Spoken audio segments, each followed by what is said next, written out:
If I were to say to you, East European classic literature, what would come to your mind? What books? What authors? Well, if you're like most of us, most Western readers at least, the ones that will come to mind, Dostoevsky, Tolstoy, Turgenev, Gogol. And while they're great writers and important writers, they're all Russian. In fact, we often think of the Russian school of writing. But look at the map. How many other countries are there in East Europe? You've got Poland, you've got Lithuania, you've got Czechia, you've got Slovakia, you've got Croatia, Serbia, Slovenia, Bosnia and Herzegovina, you've got Greece, you've got Ukraine, Moldova, Romania, Bulgaria, and all of these have got a tradition of writing. They have influential works and great writers, which many of us have never heard of or certainly not read. And I include myself in that category. And this is an important point. The books I'm going to share with you in this video, I haven't read. I'm not sitting at some summit of conquering them and telling you you should read these ones, but rather, like many or most of us that watch channels like this, I'm an excited, delighted reader, and I'm always on the lookout for a good story. And for a while, I've been thinking, what are the great classics of the East European tradition that doesn't include Russia? And so I've been hunting some down, two of which I know their reputation, well, three of which I know their reputation in this list, but have never read any of them. So what I'm going to do is give you sort of a précis, an idea of what the book's about, its atmosphere from what I've read in reviews and what's said about it scholarly wise, and then just why I find that kind of story interesting. Afterwards, leave your comment. Which one would you recommend if you know more? Which ones capture your interest? So, without further ado, let's dig in to our 13 East European classics. Number one on our list of East European classics is Under the Yoke. That's yoke as in what you carry something on, not yolk of an egg. And it's by Ivan Vazov. This is a foundational work of Bulgarian literature. And it's exactly the kind of book that interests me, because if you had said, before I researched, name a great Bulgarian novel, I wouldn't have known where to start, and yet this is one of them. And it centres around a very dramatic time period, the 1876 uprising against Ottoman rule in Bulgaria. What happens when the desire for freedom begins to swell amongst ordinary people? We're not talking about a book of great armies marching and massive fights apparently, but instead the effect on an ordinary village or town at a time that's pivotal in history. Because we have a village which has just got ordinary characters in: mothers, fathers, sons, daughters, doctors, clergymen, magistrates, bakers, butchers, you know, everyone that you would expect in a village. When into the village comes the escaped revolutionary Ivan Kralic, who is later known in the book apparently as Boycho Ognyanov. This is why I love the idea of this. You know something big is coming. The arrival of this revolutionary signifies something that the people of the village know is beginning to swell. History is growing underneath the nation, but how is it going to affect them? And you've got the usual loves and hates and gossip and ambitions and disagreements that come along with all of this. Like I say, what happens when history knocks on the door of ordinary people? I love the idea of the humanity of this. I love seeing how history also develops and getting an insight into how things felt. And so that's why, if I was going to start on a learning or dipping my toe into Bulgarian literature, it's Under the Yoke by Ivan Vazov, which I would pick, and it's now on my to read list. The second East European classic on our list comes from Poland, and it's one you may have heard of. It's quite the epic. I know I've heard of it before, but never read it. The Doll by Stanisław Prus. And this is considered maybe the great work of Polish realism, and it's quite the stretching novel. Think well, it makes me think Middlemarch, but in Poland. Now, our main character is Stanisław Wokulski is his name. And he, I believe it's in Warsaw, he is a self-made man. He starts from modest beginnings and builds himself up into a wealthy businessman. And you imagine that this would open a load of doors for him. In fact, he thinks it will open doors for him in society. But unfortunately, he comes crashing into 19th century class systems, which still snub you no matter how rich you are. And the problem is he falls in love with an Izabela Wenska, and she's from an aristocratic family.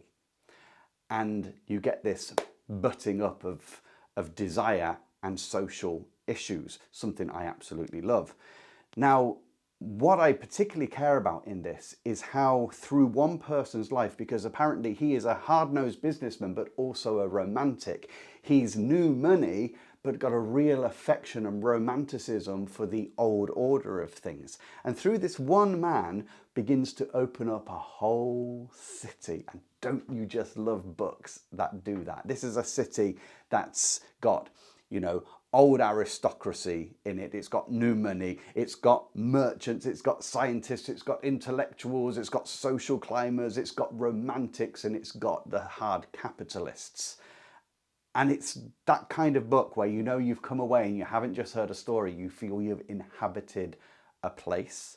And this is coming from what many people say about it. And then it begs the question, why haven't more people heard of it?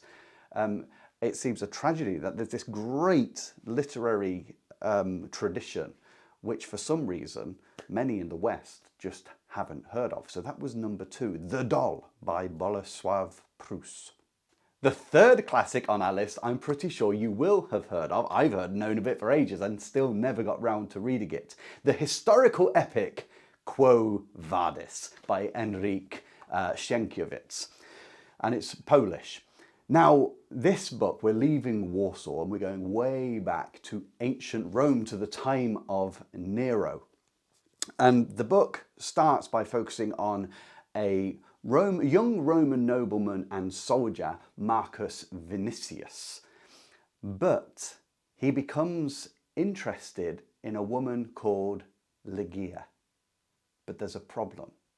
He comes from the traditional Roman side of things.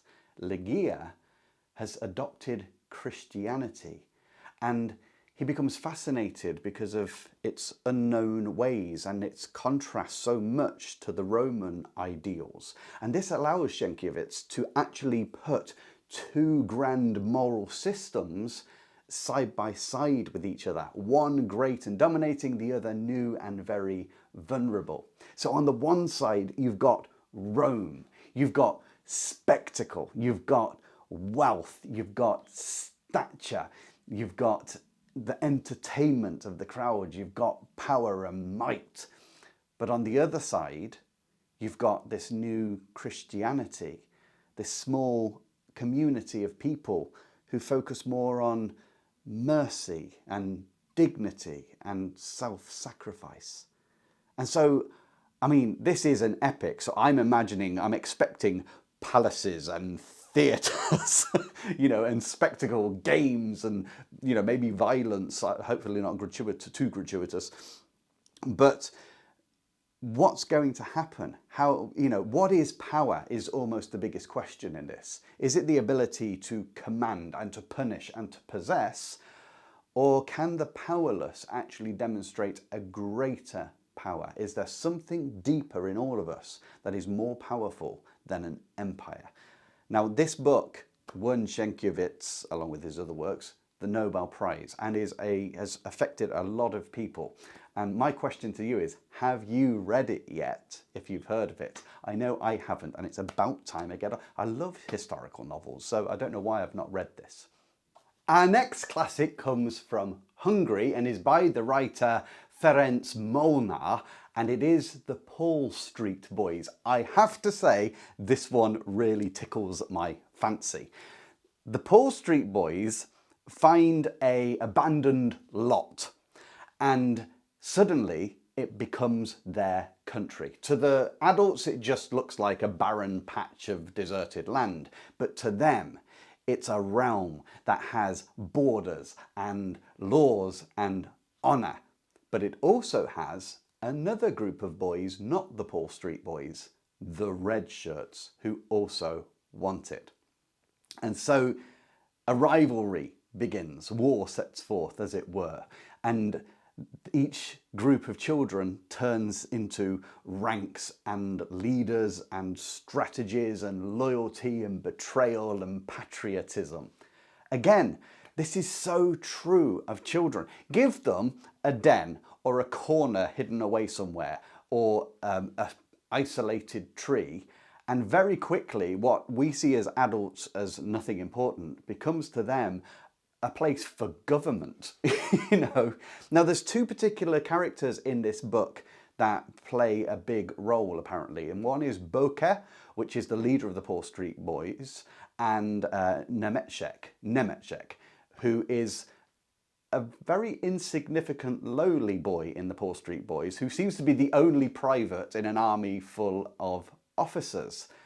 But I love the premise of this. I imagine that this is going to be more emotionally demanding or provoking than one might imagine, because although some call it a children's book, if you followed me for long enough, I rarely agree that there is such a thing as a children's book. Peter Pan, for instance, children's book, I think is an absolutely brilliant story. And it's amazing what, as an adult, you get out of it about your childhood.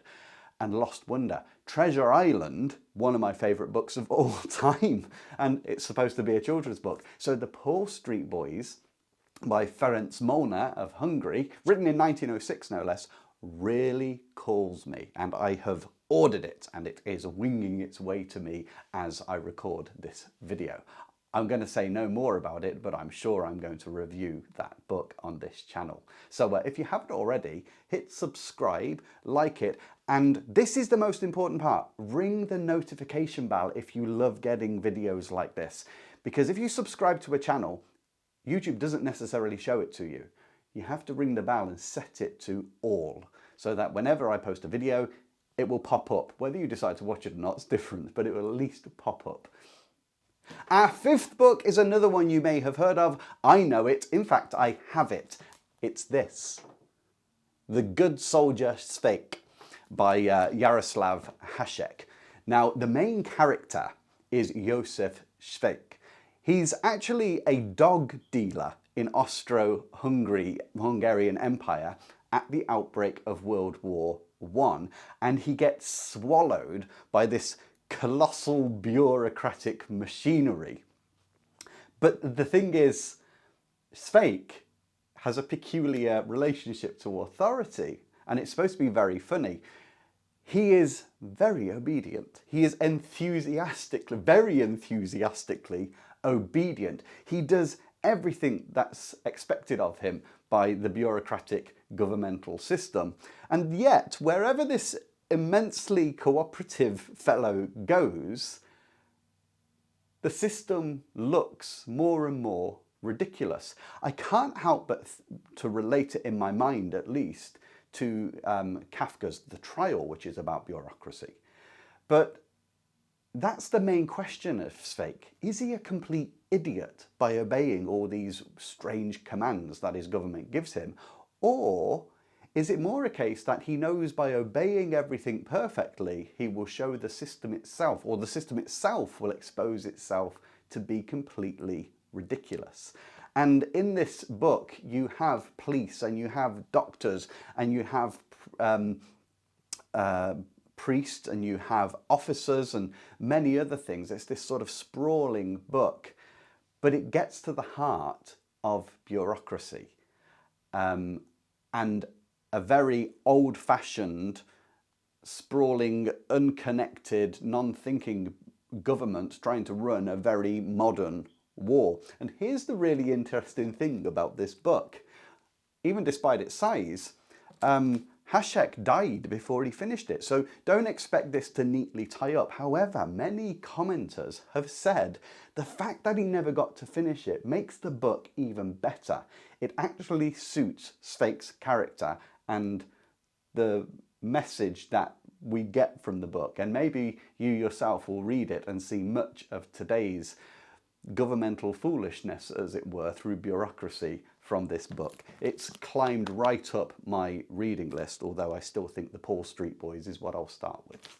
Our sixth classic East European novel on the list comes from Romania, and it's by the writer Liviu Rebreanu, I believe is close to how you pronounce it. And it's called The Forest of the Hanged. Well, I think the title gives away it's not going to be as light-hearted as The Good Soldier Švejk. The character in this book is an ethnic Romanian Transylvanian, and he's a soldier in the Austro-Hungarian army at the same time as the last book, the First World War.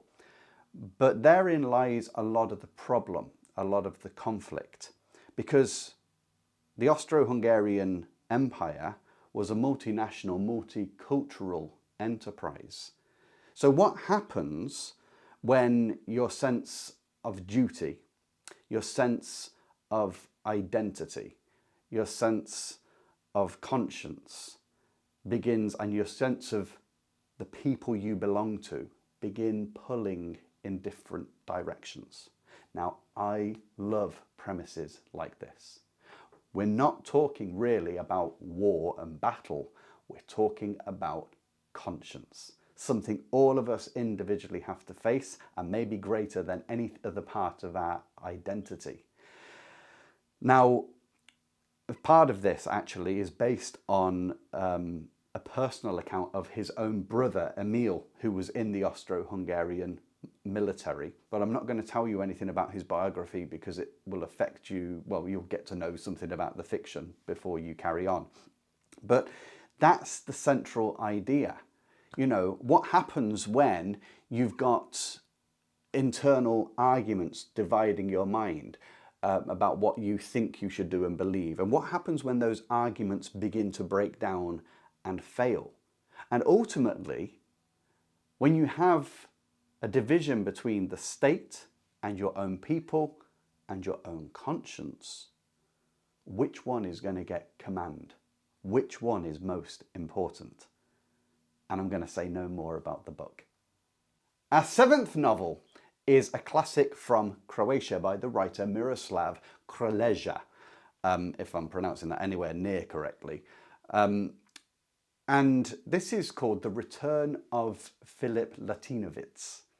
Now, Philip is a painter, and after 23 years away, he decides to return home to his little town. But this is no nostalgic book per se. This is not coming home to rediscover the beauty of the old bakery and that the same fisherman is still fishing down at the dock and all that kind of stuff. When Philip comes back, he comes back to confront questions. Questions about his family, questions about the past, questions about his origins, questions even about his art. And the thing is, Philip sees the world, and I love this in books, I love when you get these characters, with great vividity. You know, he can see in great detail colours and smell and texture and surfaces and bodies and landscapes. But the problem is, you can be a person who can brilliantly see and record the external world, but not be very good at understanding yourself. Now, this work is a work of modernism, and because of that, it gives a sort of more subjective, mental, how we construct the world. When you come back home, was the world you remembered the actual place, or was it just your version of the place? And how does that change, and what effect does it have upon you yourself? So if Prus's The Doll, which we mentioned earlier, gives just the grand confidence of 19th century realism, then this book, The Return of Philip Latinowitz, is far more subjective and uncertain, a very modern exploration of self. So our eighth book is from Hungary, and this is by Antal Serb. I think it's written in the 30s. Now, the main character, it's called A Journey by Moonlight, and the main character is one Mihail, and he's married to Erzy, and they're on honeymoon in Italy. But while he's in Italy, Italy begins to wake up his past. Something that often happens when we relax and go into an environment that's stimulating and almost nostalgic. And he begins to remember a rather intense, unconventional group of youths that were rebellious and strange and seeking escape. And it begins to stir something in him, which, well, he's a respectable man, you see. He's got a respectable career. He's a sensible fellow. He's doing everything right. But it suddenly makes him think whether the life he's developed, which seems exactly as it should be, is somehow suspiciously not how things should be. And I think this is what's interesting, is we all have this experience, I reckon, at some point, where we're conscious that, well, I've done all the things I'm supposed to do. Is this it? You know, we've had experiences, we've learned stuff, we've somehow acquired loads of keys on our keychain, we've learned what insurance is, we've got bank accounts, we've got a ton of passwords for accounts we never remembered ever setting up. And you just think, is this it? And it's that realization that we may have conformed and done the things we're supposed to do to become the responsible, respectable, rounded adult, but deep inside is the younger version banging against the walls, trying to make itself heard. And great literature, as I talk about in my Patreon group a lot, great literature often brings the effects of youth, and not a rose-tinted nostalgia, but nostalgia which remembers certain elements of the past which it recognizes as valuable, that we somehow cast away to productivity or to being completely rational, and yet we sense there's a reality and a truth in them. And I can say no more about this book, but I'm very curious to see how Serb handles it. And so it's certainly on my wish list at the minute. I haven't ordered it yet. I can't just order all books I look up and want to read. But that one speaks to me. That immediately my mind links to a lot of other books that I've enjoyed on that kind of topic. And I'd love to see it from a Hungarian perspective. Our ninth classic East European novel goes back to Poland, and it's Ference by Witold Gombrowicz, I believe is the author's name. Now in this one, I'm not sure how I'm going to get on with this when I get round to reading it. I've put it in because it's one of those books which seems a bit absurd, like you can't but help sound a bit crazy explaining the book. And I'm wondering whether it's in the mould of like the Tin Drum or the Trial. But nonetheless, we have a 30-year-old narrator who meets a Professor Pimko who infantilizes the narrator and throws him back into school. And through this idea, this setup, where he's constantly having to learn and be told what to do, Gombrowicz seems to explore the idea of how much choice we have in our decisions and how much choice people force us to make, that our decisions aren't completely our own. It's a bit of an illusion because we're always living up to labels. So, you know, teacher, student, adult, child, intellectual, tinfoil hat wearer, respectable person, modern person, traditional person, crazy, whatever you want to say. And it's exploring that idea that we are constantly presenting different identities. We're performing identities to each other. And that's what the book sort of gets into and questions. So if you were to think of the doll, or at least I'm thinking of it like this, the doll that I mentioned earlier, this great, the confident realism of 19th century, if that shows us society as it is, Ference seems to grab it by both feet and hang it over a bridge and shake it until society's mask comes off and all of its tricks fall out of its sleeves and inside pockets. So there you go. Like I say, I'm not sure how I'll get on with this one, but I put it in because I know so many people like, for instance, The Trial, the bewilderingness of that, and that kind of genre of writing. So I thought I'd throw this one in, and it does sound rather interesting. I must admit, I admire authors who come up with the concept. I know a word that apparently is used in this book a lot is immaturity. And that's quite interesting because we try to live up to the mature adult, the mature person, but how much of that is even performative? So yeah, there you go, Ference by Witold Gombrowicz. The 10th book on our list is another historical novel, but my oh my does this grip me completely.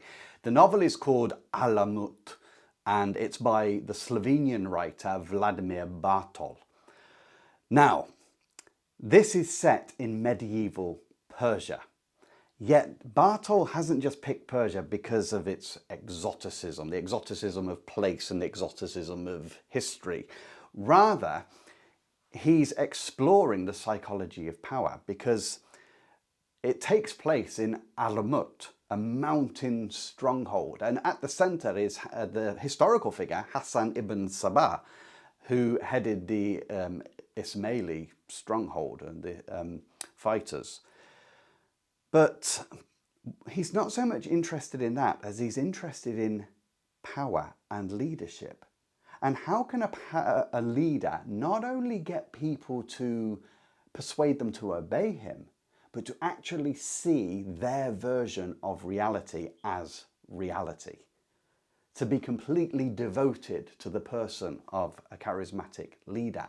How can a leader get youths ideologicalized or indoctrinated into becoming instruments of power, where they can perform whatever you ask? Now that's a fascinating concept, and it's all taking place in medieval Persia. But what you've got to remember about this book, which blows me away, is it was written in 1938, 1 year before Hitler, one of these dictators with charismatic power and with youths following him and people devoted, plunged the world into World War II, excuse me. And you've got many dictators rising around this time. And here comes our writer Bartol exploring the psychology and the propaganda that goes into power. And you know what? We all hear about, if you're talking about dystopia and analysing power and the state, we always think of 1984 and A Brave New World and Yevgeny's We.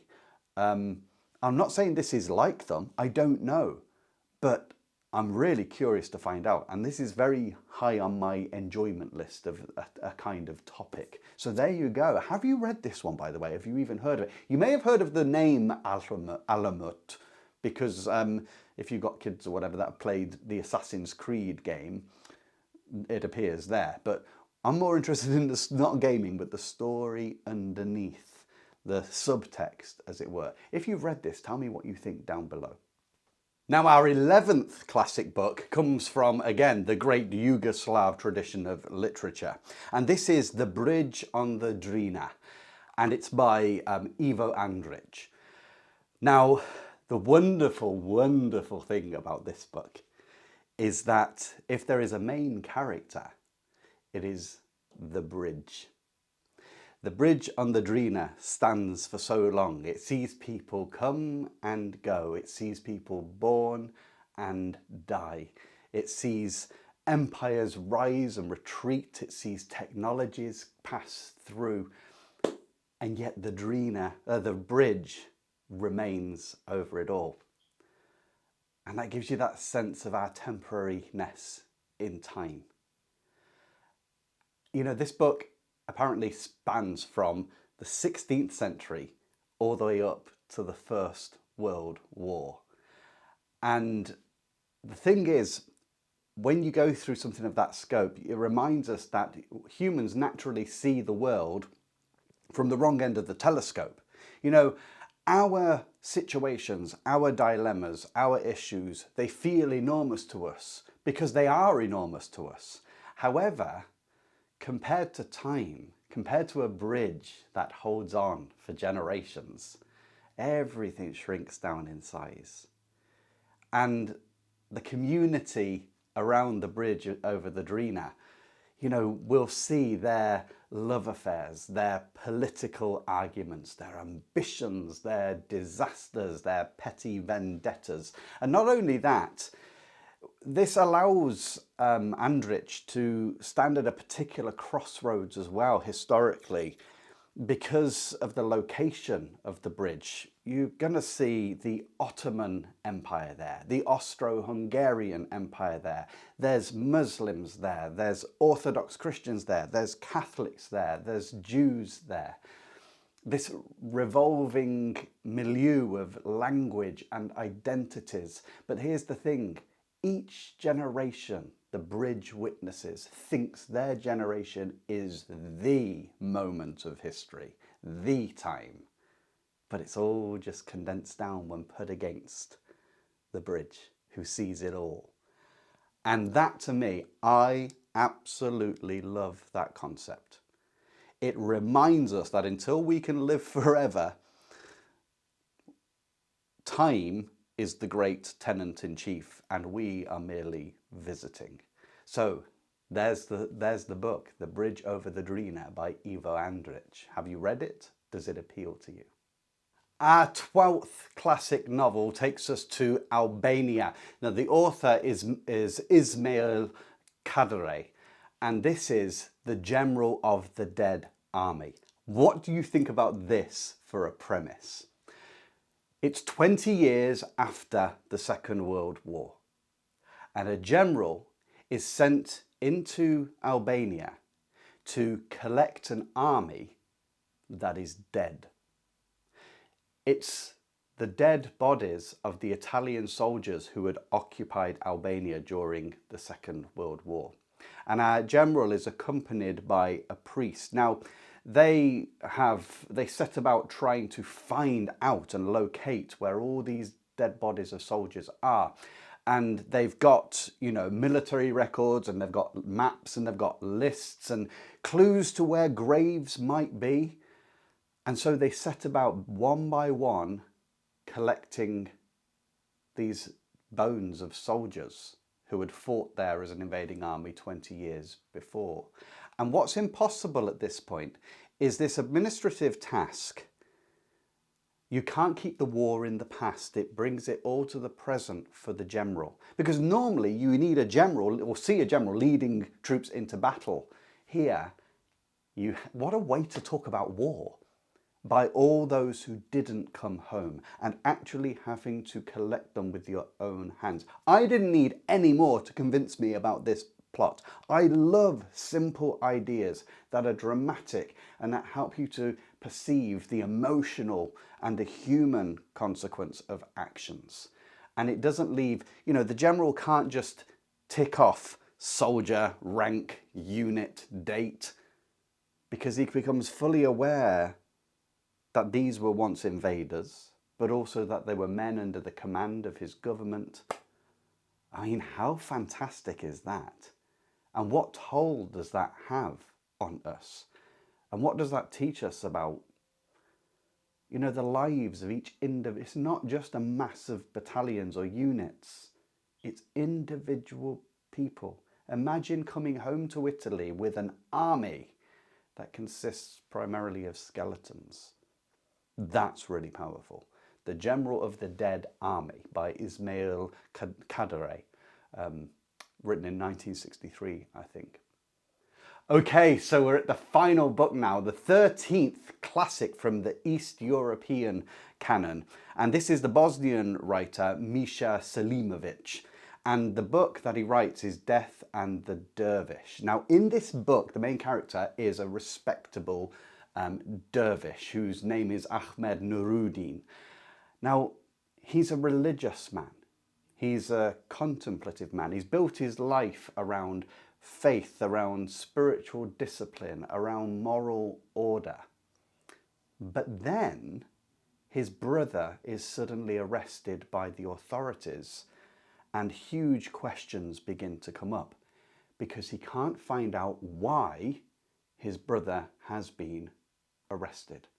And so he begins to ask so many questions. You see, for all of us, it's all well and good holding to some moral order out there in society in general, but when suddenly the machinery of that system and authority comes rolling through your family and taking someone away, then we have to sit up and ask questions. And here we have this quiet, contemplative man, a dervish, who suddenly begins to question himself, his motives, his courage, his fear, his faith, his ability to act, and authority in general.